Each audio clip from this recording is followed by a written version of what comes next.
Premier problème sur la réflexion totale interne. Quelle est l'angle critique pour la lumière qui passe du plexiglas, n égale 1,49, vers l'air? Donc là, le premier milieu, c'est le plexiglas, donc N1 vaut 1,49.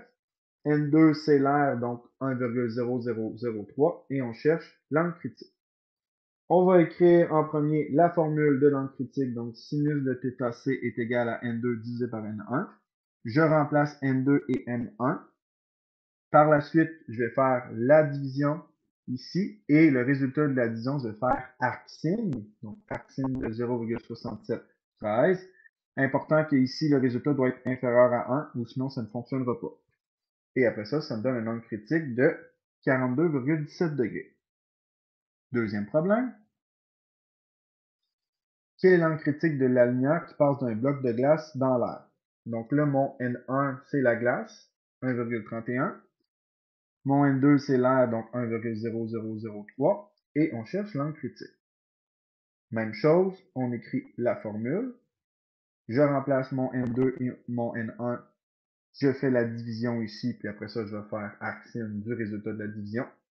Et ça va me donner cette fois-ci un angle critique de 49,78 degrés. Dernier problème. L'angle critique d'un bloc est de 42,5 degrés lorsqu'il est placé dans l'air. Que devient cet angle si on le plonge dans l'eau? Donc là, cette fois-ci, on a un certain bloc qui est placé dans l'air, mais qu'on ne connaît pas son indice de réfraction. Donc, on cherche N1, on connaît N2 qui est l'air, donc 1,0003.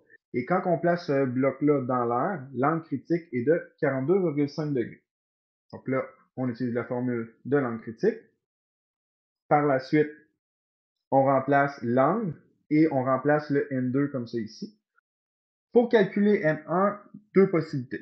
La première, c'est que je pourrais mettre le sinus de 42,5 degrés sur 1, puis après ça, je fais un simple produit croisé. Ou encore, je vais faire fois N1 de chaque côté, donc ça va me donner N1 fois sinus de 42,5 qui est égal à 1,0003. Et je divise par sinus de 42,5 de chaque côté, ce qui me donne un N1 de 1,48 qui va être mon bloc. Et là, ce même bloc-là, on va le placer dans l'eau cette fois-ci. Donc là, N1 vaut 1,48, je viens de le trouver. N2, c'est l'eau, donc 1,33. Et on cherche l'angle critique. Donc là, on remplace dans la formule de l'angle critique comme ça ici. Donc sinus de θc est égal à 1,33 sur 1,48. Je vais faire arcsin du résultat du calcul, ce qui va me donner un angle critique de 63,93 degrés.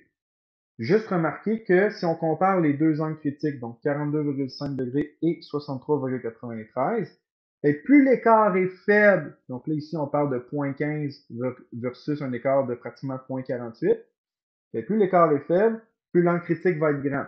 Et à l'inverse, plus l'écart est grand, plus l'angle critique va être petit.